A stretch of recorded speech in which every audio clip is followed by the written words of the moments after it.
Tawag ka.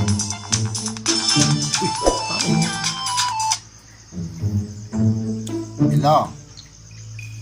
Oh, hello, oh, pre. Oh, ako ni pre. Ano siya may problema ninyo? Na may bisita po rin, Kayon, hadlok man mo ng foreigner, manusblade mo ng mga English foreigner, kasayo mo naman, ay maghadlok ako. Ang sablay pangutana mo, ay kanara kasayon, nga nung miok o ka kay ako kang ikamay, iningliso na siya. Sa'yo kang ka ininglis, anak, nga nung miok o ka nga ako kang ikamay.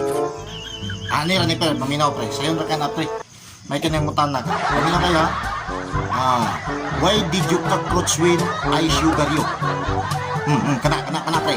Why did you cockroach when I sugar you? Muna si in English anang nganong miok ko ka nga kang kamay. Oo, simple alangan. Ang sabi in English anang ukok, di ba cockroach? Oo. Dahil ang in English anang kalamay, di ba?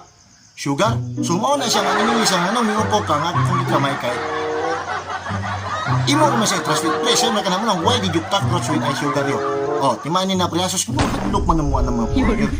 Basta gani mga in English, pre, doon lang mo na ako kay mayo kay ko, ay mukha ko parang foreigner. Nosblade man ako ng Okay, pre, sige. Oh, lagi. Okay na pre, bye-bye pre, bye-bye.